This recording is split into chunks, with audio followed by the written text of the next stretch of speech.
Good evening, everyone. Happy New Year and welcome to the meeting of January 13th, 2025. I'm going to call it to order at 6 p.m. Very good. We welcome Councillor Burton. Councillor Burton. There she is. Councillor McConnell, who is zooming in from. She's the one with the hair. Oh. So Councillor McConnell is zooming in from Florida. Councillor McConnell? Because you look like you're at a ski hill. Yep. Okay. Well, never mind. It's a long story. I won't go. Didn't need a story. Good. We also welcome a few guests in the room. Former Councillor Craig Warden and former reporter or still reporter freelance Tim Ronke. Thank you. All right. First thing is approval of the agenda. The motion is that the agenda for the council meeting of today, January 13th, be approved as presented. Can I get a mover and seconder? Councillor Burton, Councillor Kirkby, all in favor? Carried. Thank you. Any declaration of interest tonight? Seeing none, we're going to move on to presentations and delegations. We were supposed to have a delegation tonight, but I don't see them. So if they come, we'll redo it, I guess. 6.1 is council minutes. So our last meeting was December 9th. So the motion is that council minutes dated December 9th, 2024 be accepted as presented. Can I get a mover and seconder? Who's deputy mayor? Councillor Young and Councillor Lockett. Any questions, concerns? Doesn't know anybody. Keep forgetting. I need a little sign. All in favor? Carried. Thank you. Under communications and petitions, there's two letters in there. One is from the Office of the Associate Minister of Emergency Preparedness and Response letter. And the second was the letter on the homeless prevention program. Any questions or discussion on those two letters? All right. Seeing none, we're going to keep moving along. 8 is consent reports. And 8.1 is our council information packet. The recommendation is that all items listed under the consent report section of the agenda be accepted as presented. Is there any items in the information package that we'd like to withdraw? Councillor Lockett. I'd like to withdraw the Ministry of Municipal Affairs. Okay. And the Upper Canada District School Board pilot sport. Okay, sounds good. Anyone else? No? So, Excuse oh, sorry, Councillor McConnell. Councillor Lockett, was that the Municipal Accountability Act that you were speaking of? I think so. Yeah. Is there another one in there? No, that's the one. Yeah. Okay. No, that's fine. Okay. So we'll approve the consent reports amended with those two being removed. Okay. Can I get a mover and seconder? Deputy Mayor Burton, Councillor Campbell, all in favor? Carried. Thank you. 9 is committee reports, of which there are none. 10 is the mayor report. Very quickly, I attended the New Year's levy at the Legion. I also finagled a few mayors from out of town to come in, and I think the Legion really appreciated that. It's a very common, consistent message of working together, and which was very key. They all kind of reiterated that, so that was nice, and it's good for looking forward to 2025. Last week there was a Joint Services Committee. You may have seen the paper where they approved some funding to the Cooperative Care Center. But what they did there was kind of take money from later on in the year and paid them now. So they'll have to reapproach that. And on the weekend, quite a few of us went to council training in Kemptville. It was very well attended. Kudos to our staff that helped organize all that. So good job. And we had a very good speaker, Rick O'Connor. He called it the Muniverse. So he used a lot of real life examples because he was clerk in the city of Ottawa for many, many years. So it was nice to have that. So that's all I've got. I'm going to start on my left here with Councillor Lockett. Thank you, Mayor Shankar. In December, I attended the final meeting of the Leeds Grenville Lanark District Health Unit, as it has been for, I'm going to say, over 100 years.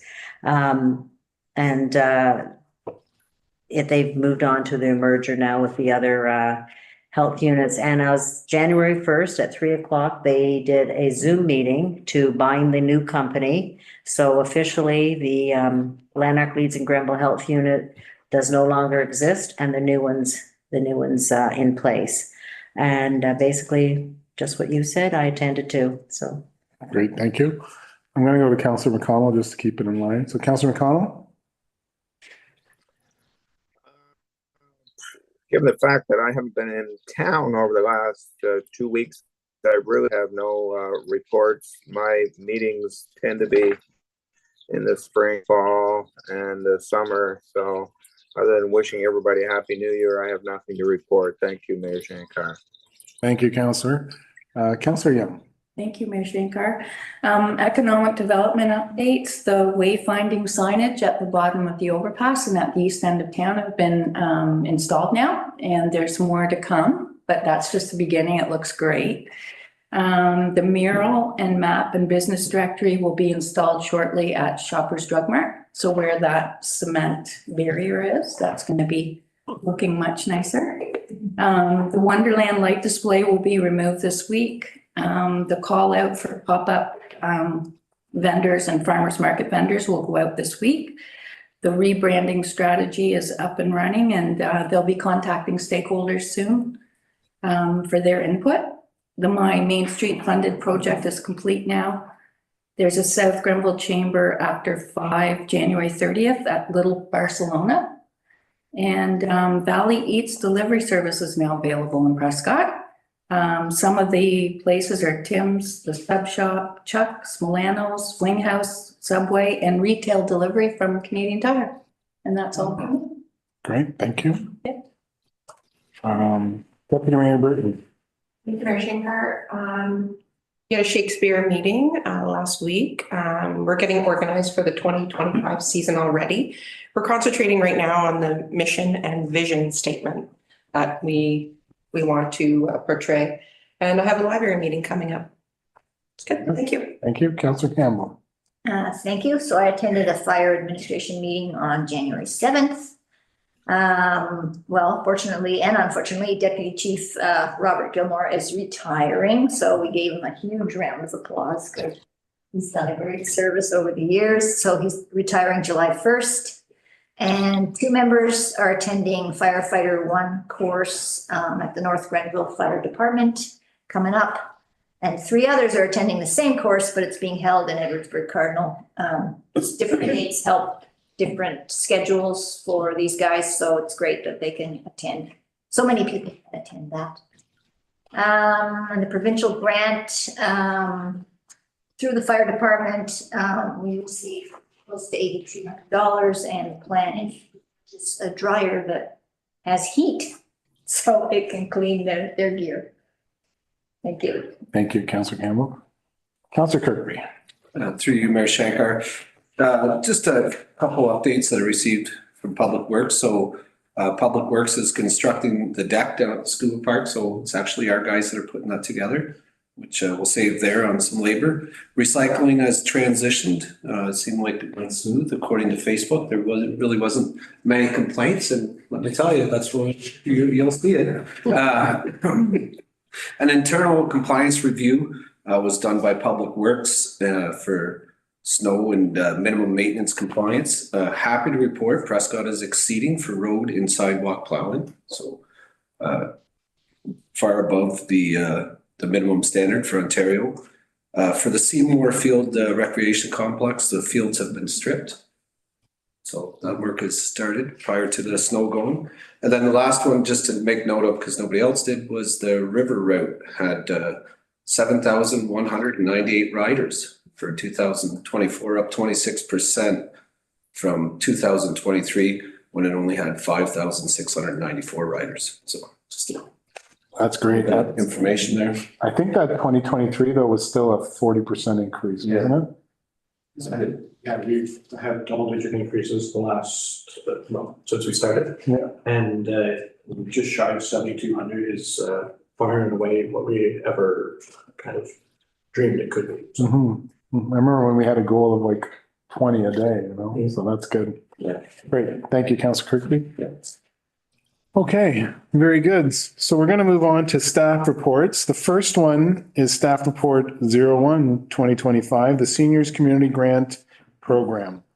So I'm just going to read the motion first. The motion is that council directs staff to submit an application to the Seniors Community Grant Program for up to $25,000 on behalf of Walker House to offer and deliver theater and performance-based arts programming. So we have Samantha, who's going to give us a little rundown on this. The floor is yours. Reading to council. Oh, sorry. I should get a move in a second. Deputy Mayor Burton, Councilor Campbell, before they yell at me. Good, now you're good. Yeah. You're welcome. Council. The Seniors Community Grant Program funds local non-profit organizations and individuals representing older adults to help ensure their safety, security, connect them with their community, avoid isolation, and help achieve greater financial security and social connections. These grants are available between $1,000 to $25,000, and the deadline to submit an application is January 16th, which is next week. I'm not going to go through all of the program guidelines. They are outlined in this report, but I do want to give you a bit of a history of how this funding has been used in the past. The Seniors Community Grant has been a critical piece of Walker House budget when time and resources have allowed for it to be delivered successfully. The last major funding amount, which all of you may be aware of, was in 2021-2022, which provided the Active Healthy Aging Program, or AHA, as Susan very funny named it. This was a fitness program, and we received $24,488 towards this program. And what this did, to give you an idea of kind of the magnitude of that program, was it allowed us to hire a coordinator to run workshops and participate in local fitness opportunities, such as learning to curl at the Prescott Curling Club. They learned how to play pickleball with our Prescott pickleball group, and I believe there was even a Zumba class with the YMCA in that one. Remaining funds were used to purchase fitness equipment that is actually on site here now in our fitness room on the second floor, and that is used at least, well, this season 3 times a week. And the remaining funds were used to host a winter wellness lunch and a trip to the Brothel Arts Center. So Susan can speak more on that if you have any questions regarding that. Other examples that were less funding but still funded by this grant included trips to the Canadian War Museum, a private screening of One Life, the story of Nicholas Winton, and a trip to the Museum of Civilization and an IMAX presentation. As we look towards the new year and offering kind of a different take on recreation, what we would like to do, if approved by council, and this is based on feedback from the membership, is to pursue funding to create a program that is focused on theater and performance arts. What we would like to do there is to take part in theater workshops by partnering with the St. Lawrence Shakespeare Festival. And offer creative expression and writing courses by partnering with other local organizations, which could include the library and the Legion, potentially for a karaoke night to practice those creative skills. The intent would be that all of this would culminate into an overall performance that would be open to the community, and maybe housed here or at the amphitheater, depending on what that time of year is. And then ultimately, we would like to be able to bring a group to the Stratford Festival at the end of this program. So that would be a field trip that would allow them to see a show in production. There's been talk about going backstage and seeing what that looks like from a whole performance point of view.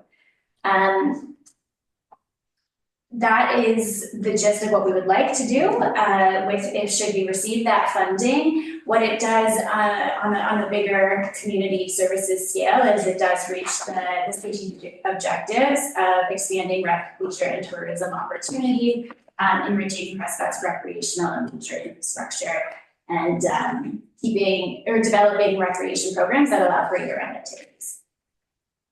In terms of alternatives, council could decide to modify or decline their recommendations. And in terms of financial implications, should we not apply or receive the full $25,000, the Walker House, we would still try to offer some of the programming. It just wouldn't be to the magnitude of what we've discussed. That is everything from my end. Unless there are questions, I wouldn't know. I could talk for an hour, so maybe guide me if you have questions.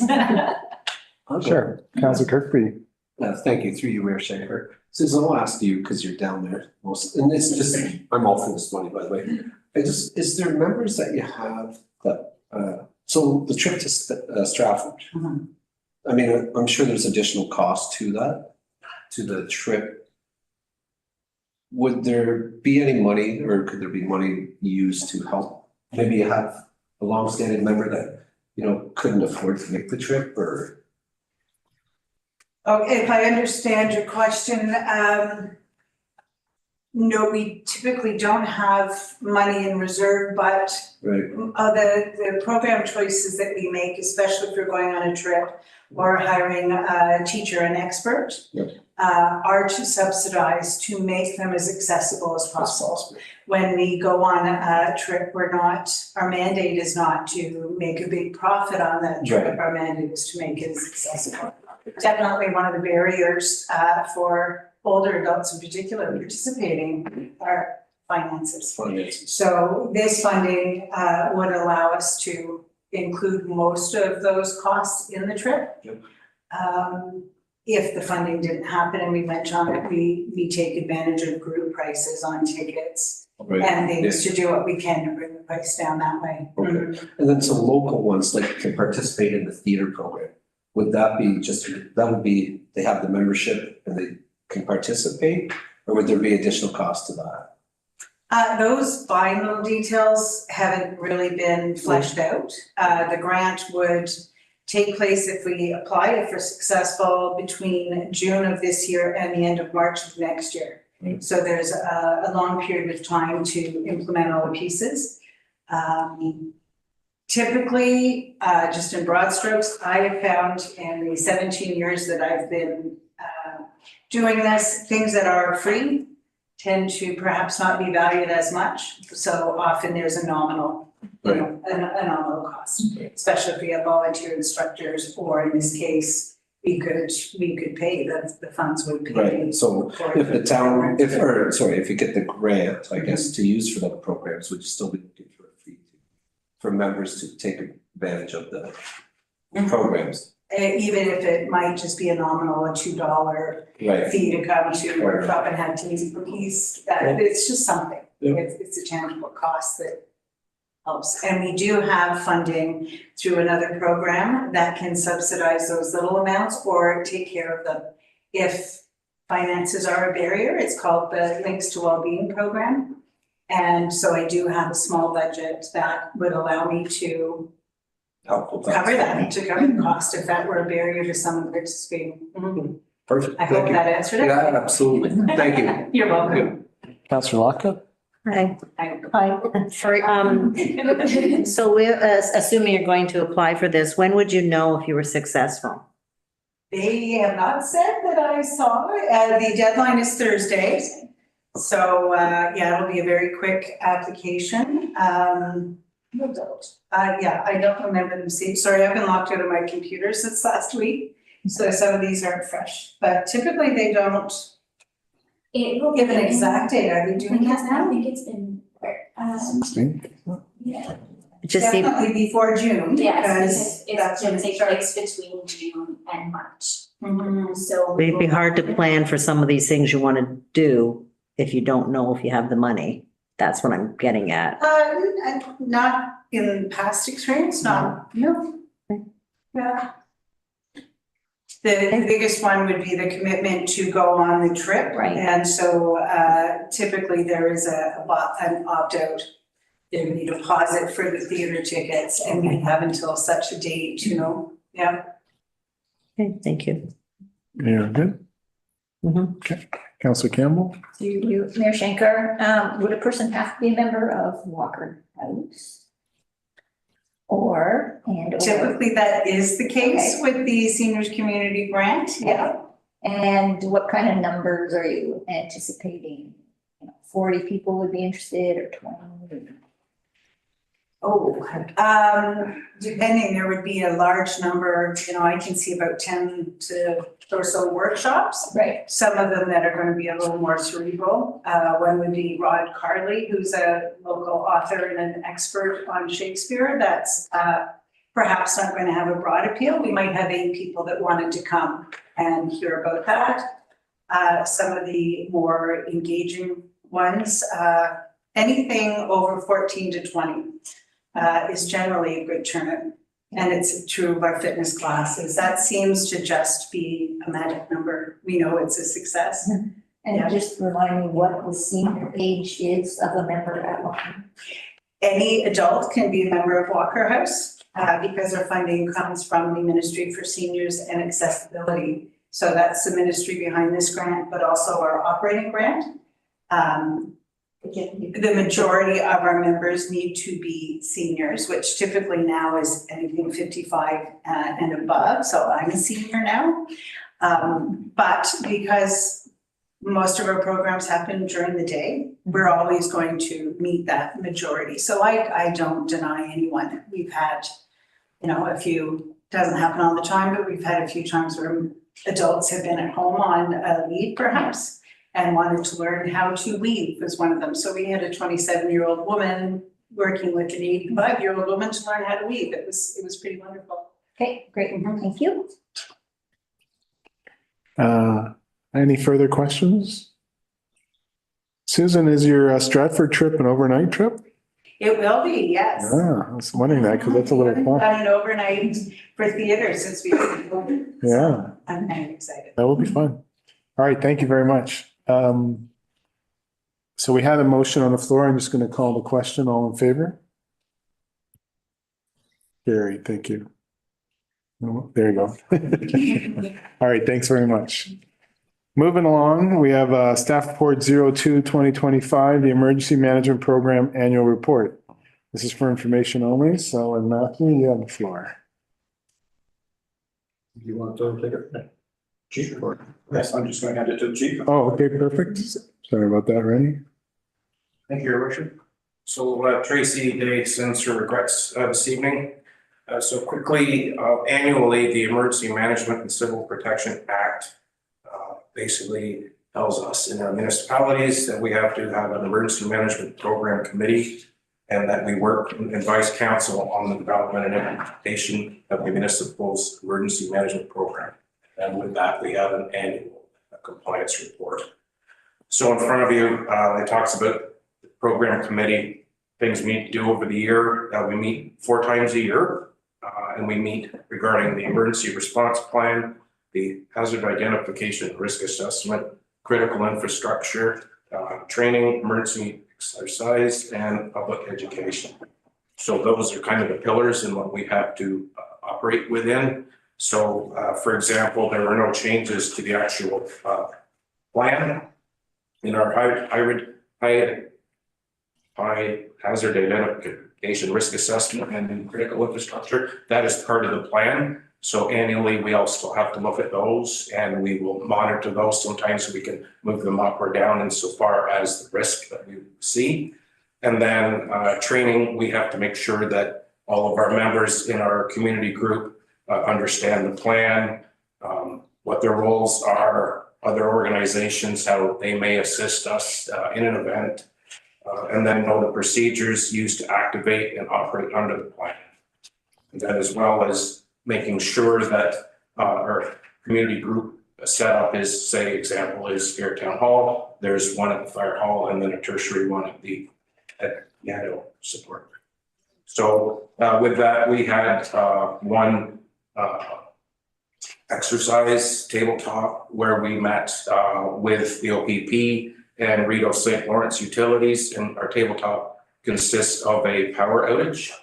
And with that, we want to make sure that we are able to work with within the town with other departments, obviously, with our allied agencies, and then any gaps that we find in that process, we work together to mitigate those. And then when that's completed, Tracy has to send a report, which is also in the attachment, to the province, and it's uploaded to them, and then we get our compliance. And then we do it all over again next year. I'll be happy to answer any questions you may have. Thank you, Chief. Any questions for the chief? I do have one, Chief. Right at the very first page of the report, there's a James Brown. Is that just is that someone we should know? So that is our sector officer for the province. Okay. So we have someone in the area if we need to reach out to them, instead of going to Toronto to her, we can speak to someone close. Great, thank you. Any other questions for Chief? Thank you very much. Very good. Okay, next on the list is a project initial list presentation. Matthew, you got this one? All right. Share my screen.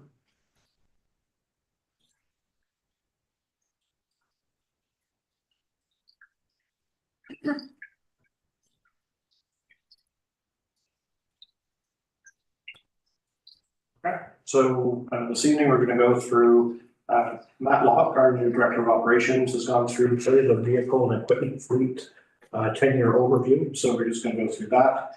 We're going to go through the projects that have been previously approved, projects that have not been selected as part of the 23 and 24 process, the health and safety projects that we do every year, as well as the new project that have come up. So the 10-year overview, just to give you an idea, these are vehicles that are actually driven on the roads, things like that. Doesn't include all of our mowers, those smaller pieces of equipment, but these are our major pieces. So we have 9 pickup trucks, 4 of which are a half-ton, 4 are 3/4 ton, and 1 is a 1-ton model. We have 4 winter heavy equipment vehicles, 2 being snow plows, 2 being sidewalk plows. And then we have 5 other heavy pieces of equipment, being a loader, backhoe, sweeper, a water truck, as well as our side-by-side terrain vehicle. So the vehicles are assessed on their age and condition. Vehicle age is then kind of estimated out in terms of what's remaining. And then Matt did a great job of creating the 10-year plan. So commercial vehicles are those that are over 3,000 kilograms, and they require an annual safety inspection, where our other vehicles are less than 3,000 kilograms, don't have that yet. So I think I'm going to hand it over to Matt, if he's okay with sitting down along here.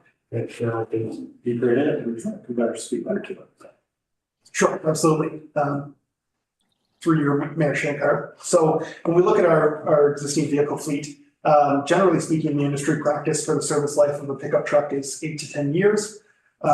Service life of a snowplow or other piece of heavy equipment is 10 to 20 years. There's a lot of variance there depending on equipment type and how you're using it. One area Prescott benefits from is that we're very small and dense in terms of our geography. And so our vehicles tend to accrue fewer annual kilometers than typical commercial vehicles, certainly other municipal vehicles within Leeds and Grenville. So currently we see somewhere between 6,000 and 8,000 kilometers per year on a town truck, which is many of you will know from your personal vehicles, not a huge number of kilometers. Our maintenance standard is very high. Our vehicles are being washed and greased by our staff as part of daily and weekly work. Our vehicles are serviced in line with a heavy duty service interval. So when we look at the estimated life of Prescott vehicles, we have it at the high end of the range due to the low kilometers and the high level of service. So we're looking at a 12-year replacement cycle for pickup trucks. Most of our heavy equipment is falling into a 15-year replacement, and the backhoe and loader more like a 20-year replacement cycle. So when we put that together, we had a chart. Now, there's a lot of information for one slide, but functionally what I just want to point out is this is all 18 pieces of equipment. If you look at the column that I guess is a 5th from the right, you'll see an age category. And then a couple beside that, you'll see years remaining. And so it's just a way to show how much service life is left in our fleet currently and when we expect to replace it. But we'll kind of dig into the relevant upcoming years as we move forward. So the total replacement value in today's dollars of our fleet is $2.99 million. Over the next 10 years, we expect that 16 of the 18 vehicles will be due for replacement. There's a significant year-to-year variance in these annual costs. The UTV is about $25,000. The most expensive vehicle we have is $435,000. So when we look at a 10-year plan based on age and condition, we also are looking to shift purchases to specific years to reduce the property tax burden. So we know that major road construction occurs every other year. 2025 is a construction year. So we're looking to target those major vehicle replacements offset from those construction years, just so we're not seeing as large an impact to the budget. And certainly we're going to try and target as much preventative maintenance as possible over the next 10 years to our heavy equipment to extend the service life when practical. So recently our loader went through, exterior panels were removed, sandblasted, welded, repainted, and put back on. So practices like that we'll take on to try and extend the service life when we can. So then if we look at the next slide, we see sort of a reworked 10-year capital, and you'll see we've actually slated in our estimated replacement year. So in 2025, you can see that a 2014 truck is slated for replacement.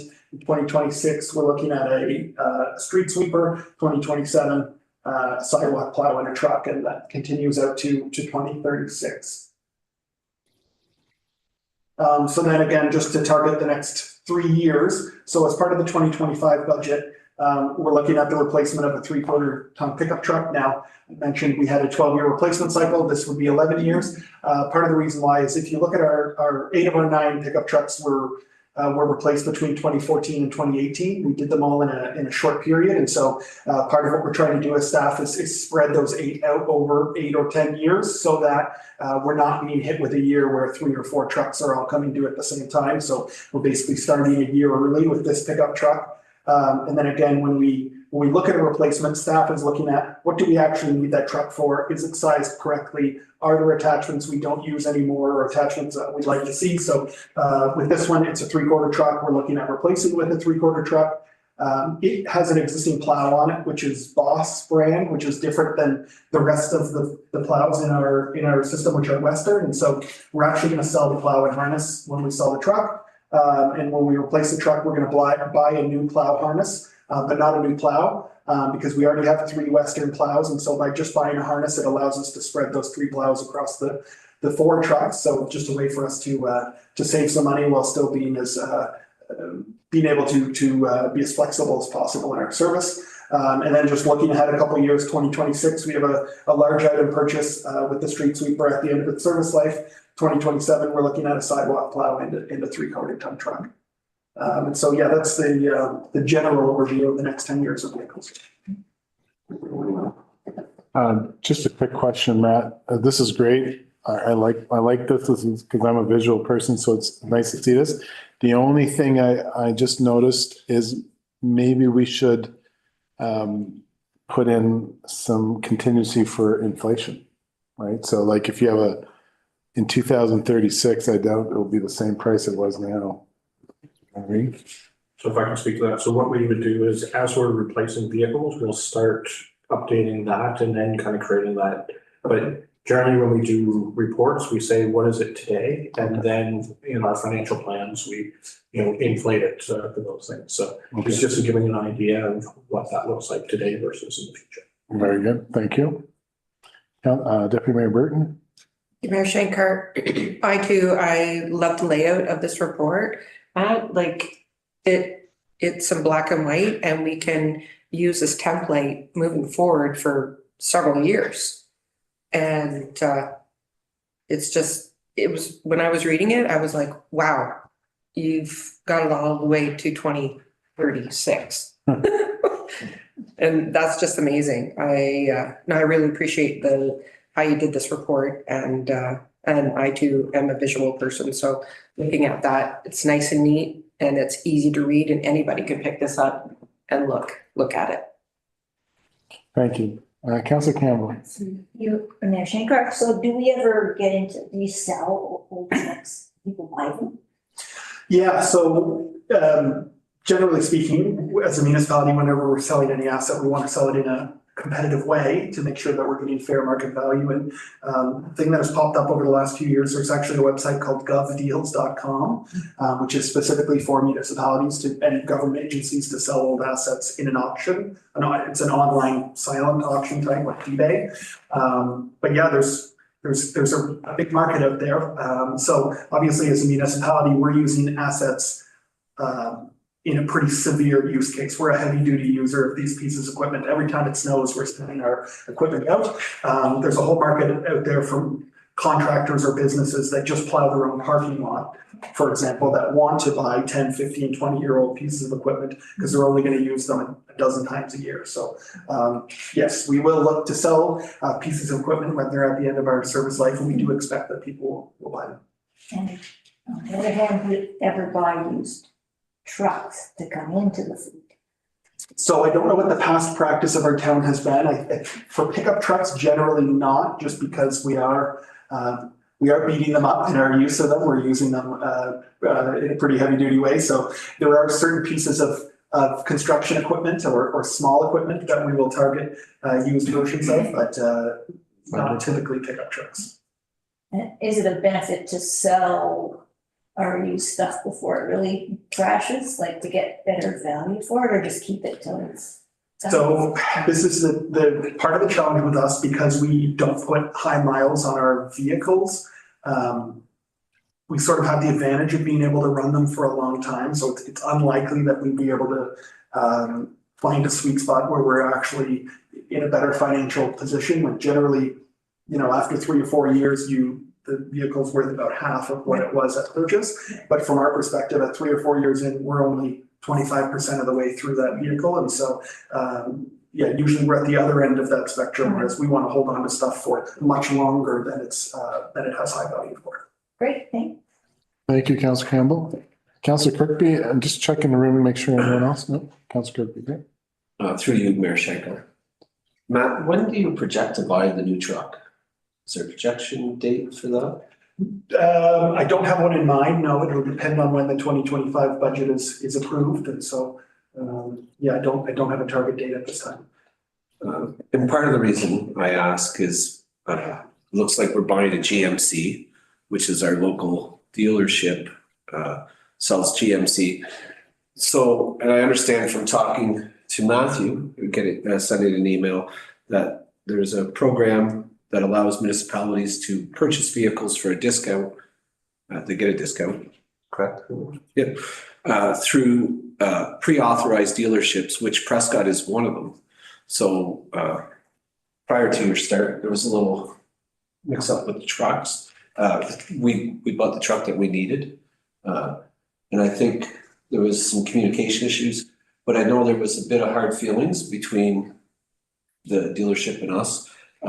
And I just, if we're going to purchase it in June, maybe we need to talk to Riverside earlier to give them the heads up, because it sounds like they were a little unfamiliar with the process of how to use that discount program that is offered by the province. So just wanted to add that to it. Very good.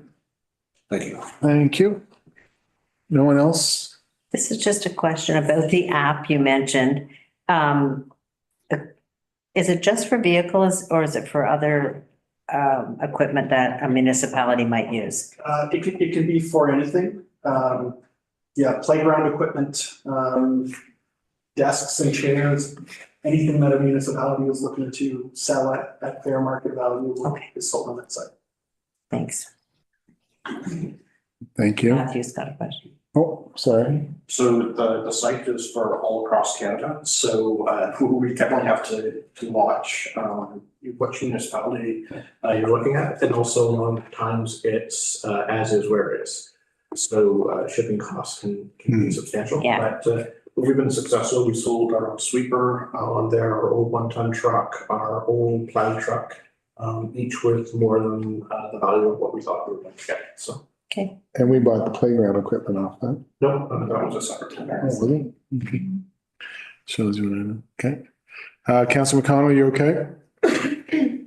I did have a couple questions, Mayor Shanker. Thank you for asking, but they've already been asked. Oh, good. All right, moving on. So projects previously approved and in progress. So there's the East Street reconstruction from either James or Dibble to King Street. That will be going out to tender later this month. Recreation complex, phase 2, the outdoor activities, the stripping of the soil has already occurred and this project will be started in early spring. Replacement of BC and D dock, Tabby will come out later this month.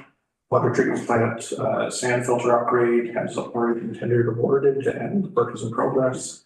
Breakwater improvements, design work is complete and we're approved to move forward with the tenders. Zoning bylaw review, now that we have the new planner that we share with Eversburg Cardinal, we're working towards getting that underway this year. The marketing and branding strategy, the tender has been awarded and the work is in progress. Downtown beautification plan will be tied to the marketing and branding strategy as well as additional signage. The town hall flat roof, reviewing as part of an overall roof plan replacement and screening on the northwest side of the Edward Street Bridge to hide the junkyard. I have noted that I believe that's been cleaned up substantially. And we have been in contact with both our internal horticulture as well as green things to talk about what could possibly be planted there, given that it's a significantly steep slope. So it's things that we do have on the plan, just trying to figure out exactly how to move that forward. Waterford Prescott sign, we tied to the marketing and branding strategy, utilizing a smartphone app to a strategy, rec lending library, looking at using the community room at the pool for the rec lending library, moving forward. Accessible washroom, we're reviewing that plan at the LBCC. Soffit at the clock tower to be completed in 2025, as well as the bus shelters. We're happy to mention that the rural federal grant for transit has reopened and is due in March of 2025. And we will be bringing a report to the next council meeting to discuss not only the current results of the river route, but perhaps bus replacement as well as shelter installation. So all told, we have about $4.1 million in projects already spoken for on the books and ready to move forward in 2025. So health and safety projects, these are the fire department replacement gear as well as the play structure deficiencies. We will put these amounts aside as part of our regular budgeting process. And then ideas that weren't chosen in the last 2 years of the budgeting process. So marina washroom refresh, we see that as still being something that should be considered. Both the 2 councillors submitted as well as staff. Waterhouse brick repair and painting, considering removing that from the list. Beach gazebo is near the end of life. What we're suggesting is go through the design possibilities this year and possible construction in 2026. Pool balls, we're happy to report that we did have the installer, the original installer of the pool, come in, take a look at that. The overall shape of it. They're suggesting just minor repairs of the pool wall, just in some areas where it's worn a little bit. Not all that expensive. We're talking about probably in the $10,000 range for you to undertake that. And we're still 5 to 10 years away from any major restorative work for the pool itself. Adding on the play structure at Centennial and Sarah Spencer Park, there was only 1 yes from councillors. Riverwalk seasonal lighting, we see that as possibly being a future project, not one for right now. Structural corrections at the 2nd floor of the Leo Boylan Community Center. So given that we submitted the application for the Leo Boylan Community Center, we're undertaking a building evaluation to see exactly what needs to be done to the building, make sure that we can maximize its useful life. And that will be done over the next several weeks so that we can kind of bring this back to say, what is the cost implications of returning to the second floor of the Leo Boyden Community Center, or what are the other items that we might need to address in the building as we move forward. No one mentioned anything about the T docks, so suggesting removing it from the list. Hazardous Waste Day, Electronics Day. So currently we're part of the United Counties. They have 4 days throughout the counties that anyone from Prescott can attend any of those 4 days. They are also going through an evaluation right now to see if that's the best way to do hazardous waste, or if they would consider either doing a permanent site for the United Counties or doing it at kind of a mobile site where you move it to different municipalities throughout the year, and then we would have access to it that way. So that's currently underway. I think that's a great option that expands the number of days that it might be available. And then obviously the town would contribute as part of the overall cost of that. In-town bus routes, nothing was mentioned, so suggesting removing it from the list, as well as the community in bloom contest. Permission to cut down trees, moving at this time, carbon footprint calculation, suggesting to remove, research extending Riverwalk Trail, suggesting to remove. We already applied for any grants that are out there, but really depending on what the grant criteria are and how it fits in with what we're doing is kind of how we move that forward. In terms of the pop-ups for entrepreneurs, for those under 30, this is already in place. We work with the Small Business Enterprise Summer Company program. Haven't had really any uptake to date, but certainly continuing to try to attract that. Walkway by Marina, looking at really a feasibility study for this, and I believe what the intention is to create a walkway from the east side of the marina on the inner break wall, so that you could kind of walk on that. We're not 100% sure exactly how you would construct that, so we would like to take a look at the feasibility and see exactly what that could possibly look like. Removing or giving the old water tower was an item that was previously floated. At this point, the recommendation is to remove that from the list and move it to the 2025 project list for consideration to actually issue the tender for its demolition. Shared media staff person, again, removed from list. Downtown streetscape design, establishing a reserve. Consider that after we've completed the downtown beautification study. And then the ice surface flooring we've already applied for. Exit stairway would be pending the evaluation. And additional C docks or CD docks, doing that perhaps in the future in 2026, 2027, once we've completed the dock replacements for this year. Just because that's a fairly substantial investment making in the marina this year. So reworking the boat launch, removing from the list. Look at the prime time spacing, removing from the list.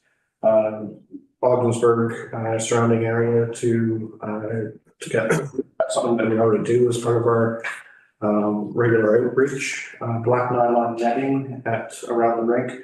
We completely agree, or I completely agree, that black is not the greatest, and white or clear is the way to go. So what we're going to do is take a look at the netting that was actually at the Leo Boyden Community Center that's not currently being used. See if it could possibly be switched over. It was fairly new.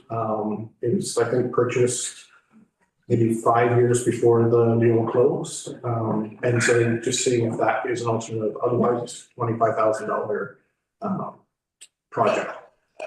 Creating multi-use path, absolutely agree with this, just not sure how we can accomplish it this year.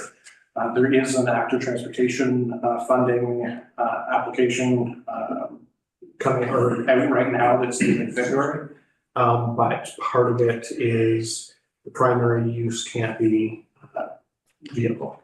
So not something that we might be able to apply for, but certainly looking into it and all options that there might be for that type of work. Additional street lighting, again, being able to move that to a future year just because of the amount that we're draining off of our current projects. And then the last two removing from the list as well. So, turning out Riverwalk Lane, Riverview West, welcome, landing signage, farmers market listing station, all removing, and then the historic gap, removing at this point, perhaps revisiting in the future. So just kind of want to stop there, see if, if there's any disagreement with the recommendation that has to how they're setting up the meeting. Thank you, Matthew. I'll look around the room. Councillor Kirkby? Just a comment, actually, on the hazardous waste day. Sounds like the counties are gonna maybe change it up. It'd really be nice to see one come to Prescott to the town barn. So if that ever has an opportunity to be spoken at a county's meeting, much appreciated. You got it. Thank you. Put on my list. Anyone else? I think Councilman commented as well. Oh, there he is. Sorry. Go ahead, Councillor McConnell. Thank Mayor Shankar. I'm in complete agreement with establishing a paved path on Sophia Street and Churchill Road to the new arena. One thing we have to remember though, on Sophia Street, we would be crossing the railroad tracks, and there is a sidewalk currently that goes almost to the railroad tracks. So we would have to coordinate with CN, because the arms that come down that protect or block traffic now would have to be extended to block pedestrian traffic as well. I know they have those in Brockville and a couple crossings. I have no idea what they would be worth, but they would have to be figured in the cost of any project. Thank you. Thank you. No further questions? So moving on to the project idea that came up for 2025. And so the year number 8 of 10 for the hospital revitalization project, that's 30,000. Mr. Locke mentioned earlier about the truck replacement, the 3/4 ton. The addition, condition assessment of the salt dome. So you'll notice that a lot of municipalities are now moving to coveralls for their salt dome. That sort of thing. So just taking a look at the salt dome, determining, how many years do we have left with it. At the same time, also looking at, how do we have our overall operation chart configured from the snow dump as well as compost site, and then seeing, if there's some time in the next several years that we would look at actually reconfiguring that site and taking a sober second look and determining how the most efficient way to move that forward is.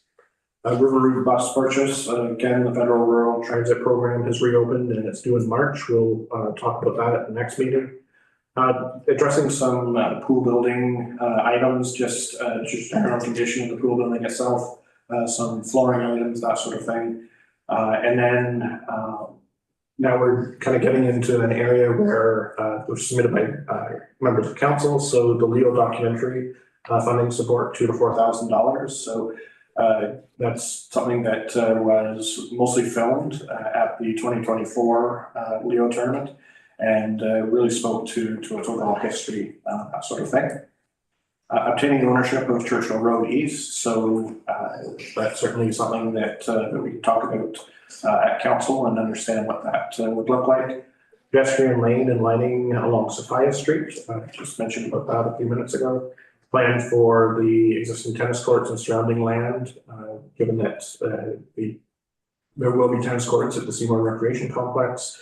Attracting some form of circus, carnival, midway, that sort of thing. Working with Augusta or Eversburg Cardinal to offer bus trips. Partnering with the Prescott Family Health Organization towards Prescott targeting doctor recruitment. A veteran sidewalk painted from the post office across to Fire Hall. Fence around the water tower. Repainting the symbol on the water tower. Emergency access road for Canadian Tire. Dollar store. Brink handrail along the seats as you're going down the seating area in the bleachers. Access to the lower level by way of ramp. Pop-up having a 2-tier charge system. Marina pathway development, constructing a pedestrian path, connecting the pop-ups to the new watercraft. That was actually a staff one. Branding strategy implementation. So to actually implement the outcomes of the branding strategy, there's in terms of the seasonal pole banners, that sort of thing. that could possibly be replaced, and they're nearing the end of life. Switching back to councillors' ideas, movies in the park, music in the downtown, and expanding and reconfiguring the marina parking lot to address the needs of area users. So those are all new ideas. Don't really need to kind of go through them in all that much detail, unless, oh, sorry, there's two more.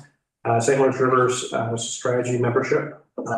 That's to do with the River Institute and expansion of the river route. So with the river route, there is a provincial program that is currently looking at rural transportation and transportations between municipalities that the province would kick in 50% of the increase in cost for the first year, I believe, or the first couple of years. And so that it might be a possibility to move to a weekend schedule or a couple of hours more in the evening, but again, we'll talk about that at our next meeting when we get to that. So more than happy to answer any questions there might be, but I think what the next step is if you agree with the 23-24 project ideas, then we take that, combine it with the 2025 project ideas. We'll send that out this week, and then you will rank your top, I think 5 or 10, and then we bring that back in February so that we can see if there's a commonality in terms of projects that possibly we would consider for 2025. So, but I'll hand it back to Mayor Shankar and you can discuss that. Very good, thank you. Any questions for Mr. Armstrong? See Councillor McConnell. Thank you, Mayor Shaker. I think you meant purchase or acquire Churchill Road West, not Churchill Road East, did you not? Yep, that is correct. Thank you.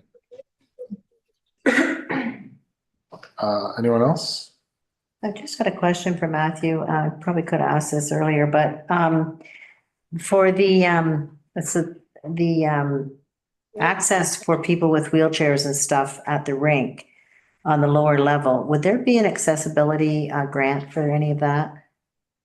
So currently, when you come down the change room hallway, you can come in out underneath the stairs and you can be right against the boards. Alternatively, the whole reason the lobby is higher than the rest is so that you can see straight out over the boards, as well as each of the corners on the upper level are designated and reserved for those in wheelchairs and that sort of thing, so that they can have direct access. That's why we didn't run the tables down into the corners, and there's nothing in front of them. So that's one thing that we did talk about last week internally, is actually adding that signage at each of those corners for dedicated for accessibility. But in terms of being able to get a wheelchair into the stands themselves, we don't see that it's feasible. Do you need ramps at every? And when you have to go 12 inches for every inch incline, then the ramps would be 50 feet long to get even to the lowest level. Yeah. Thank you. Thank you. Any other questions? So it sounds like you're going to put this all in a package for us for the next meeting? So what I'll do is I'll put it in a package. I'll send it out to you individually. You'll have a month in which to get it back to me, and then we'll discuss it in February. All right, sounds good. Thank you, Mr. Armstrong. All right, next on our staff report is the Administration and Protective Services budget. So Matthew, it's still yours. Yes, thank you, Rob. So just going through the timelines, the administrative services and protective services budgets. So here we are, January 13th. We've gone through the initial project list for feedback, and then we're focused on administrative and protective services. So in administrative services, there's council, administration, and taxation. For council, that's inclusive of kind of all the council's costs. The increase from the 2024 budget to 2025 is approximately $3,200. That's inclusive of the CPI increase to honorariums, and it's approximately 2%. And there's a $5,100 transfer to reserve which is done on a yearly basis so that at the end of 4 years, there's a little over $20,000 in which to spend on the election. So administration, that covers the clerk's department, the finance department, the administrative areas of the organization. It includes all of our IT costs, as well as clerk's costs, legal, vast majority of our liability insurance, those type of things. So we do have obviously a 5% salary increase, as well as increase to insurance by 5%. And then two areas that we increased this year was $10,000 for IT hardware replacement, as well as an additional $5,000 for IT support. So all told, $81,000 increase from the 24 to 2025 budget. Taxation, the vast majority of the taxation budget is made up of a transfer to reserve of $451,000. There's a small increase in the budget, and that's the MPAC assessment fees. And that's the amount that each municipality is required to contribute to MPAC, and it's based on your total assessment versus the total assessment for Ontario for properties, and ours went up a small slight amount. So that's the $1,100 that you're seeing there. So for the 2024 budget was $1.6 million for administration, 1.685 for 2025, so an increase of approximately 85,000, and then an overall increase of 5.4%. So in your packages, you did have the line by line breakdown. I'm more than happy to answer any questions there might be, or we can hold those to the end. It's completely council's prerogative. Seeing no questions. Okay. Next, we're going to protective services. So we have the fire and rescue services. Sorry, that should say police services, not policy services. By law enforcement, building department, and emergency preparedness. So for the fire department, two areas that are increasing the budget fairly substantially there is the debenture for the new fire truck. So we had two debentures that ended in 2023 and 2024. The incremental amount is approximately $38,000 for the new truck. And when we issue that debenture, and so that's a good portion of that 64,000, as well as because we're adding a sixth vehicle to the fire department, then we expect the insurance to go up by approximately $3,400. So that explains the vast majority of that one. The police budget, happy to announce that instead of a $225,000 increase, our increase for OPP in 2025 is $17,560. Part of that, the 22,000, the difference you can see there is that we now have a combined police services board. That board is, it has its inaugural meeting tomorrow evening. And I think we put a placeholder in there that each municipality would contribute approximately $7,500 to that police services budget. So that's currently a placeholder. More than happy to confirm that once we have the meeting and have further discussions, but that's going to be understanding from the police standpoint. Bylaw department. So you'll remember in the last 2 years, we've had a shared bylaw officer between us and Augusta Township. With the resignation of our bylaw officer in December, Augusta decided to combine two positions in their portfolio, and so no longer sharing with us. So, and kind of combined with the sharing of our CBO that we're now sharing with Edwardsburg Cardinal, we do have additional revenue that we're able to derive from that sharing. And so as we get further through the budget, what I'm hoping is that our additional revenue from sharing the CBO will offset the loss of revenue from Augusta, and that we would actually be able to hire a full-time bylaw officer and be a little bit more proactive in how we actually enforce some of the bylaws. So certainly I've heard that at council over the last 2 years as we come into this particular format of council. And so trying to find a way to be able to take hold of that and move that forward. And this provides an opportunity to do that. And finally, we have an emergency services budget, and that we put $5,000 aside from year to year. And one of our major focuses for 2025 is the basic emergency management training course for the entire committee, and then being able to move that forward as well. So the only contribution to reserve we have here is for the fire department. And then there's actually an extraction of 30,000 from the reserve to support some of their equipment purchases. So overall, an increase of 5.7%, going from 2.3 million to 2.445 million. So when we take a look at where we are so far, we're a little over halfway in terms of our total budget. When we're not including water and wastewater, we always deal with a little bit separately.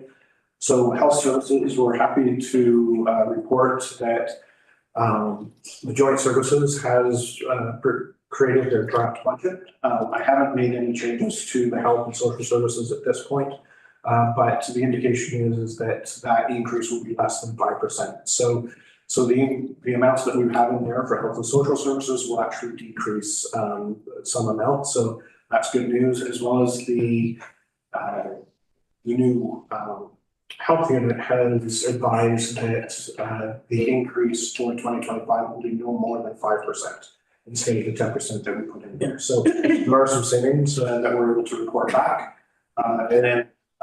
So at this point, we're sitting at about a 5.6% increase of 295,000. I want to stress that that is not the final number, as well as there's some offsetting revenue in there as well. And so a total of 491,000 going into reserve based on what we've completed so far. So I'm happy to answer any questions there might be at this point. Our next ones are going to be transportation and parks and recreation. That makes up the bulk of the rest of our budget, at which point we'll have a pretty good idea of where we are in terms of total expenses. And then in the following weeks, once we get to the end of February, we'll have a good understanding of our as well. So. Very good. Thank you. Any questions for Mr. Armstrong? Seeing none. All right. Thank you, Mr. Armstrong. We'll look forward to the next one. All right. This brings us to our resolutions. The first one is the board and committee appointments for 2025. The recommendation is that council approve the following appointments to boards and committees for 2025. Just get a mover and seconder first. Deputy Mayor Burton, Councillor Lockett. All right, so the first one is Committee of Adjustment, Lori Bonsall, Jim Hutton, Daniel Slender, Craig Warden, and Louis Zelieta. Next committee is the Planning Advisory Committee. We have Leanne Burton, James Hutchinson, Suzanne Majorison, myself, and Councillor Young. The Cemetery Board is Trevor Burry, Donald Gibson, Lee McConnell, Elaine McCurdy, and Ray Young. Heritage Committee, Karen Hume, Trevor Burry, Debbie Davis, Scott Hubbard, Dan Stashnik, Anthony Vachon, and Councillor Young. The Library Board, Terry Annis, Peggy Arcand, Leanne Burton, Pat Lemaire, Elaine McCurdy, Anthony Vachon. The OPP Board is myself and Rob Somalio. Walker House, Tracy Young, Sharon Flood, Pat Marshall, Maria McKibben, Irene Mueller, Joanne Savage, Sharon Steen, Sue Waddle, and Tom Van Dusen. Any questions about those committees? All in favor? Carried, thank you.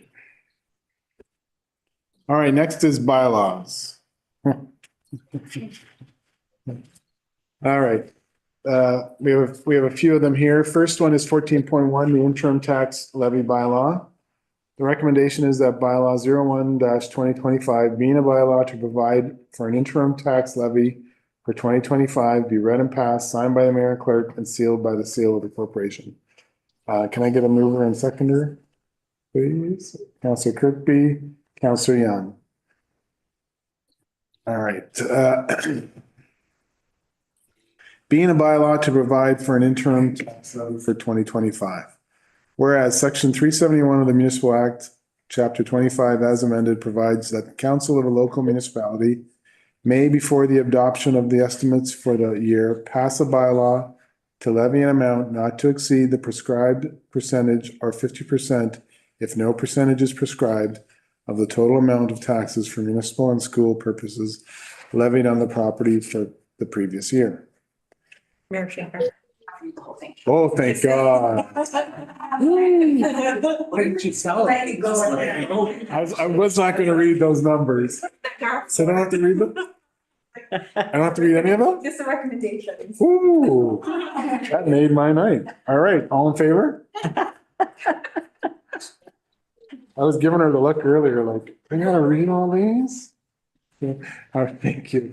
So 14.2 is a temporary borrowing bylaw. The recommendation is that bylaw 02-2025, being a bylaw to authorize temporary borrowing for the year 2025, be read and passed, signed by the mayor and clerk, and sealed by the seal of corporation.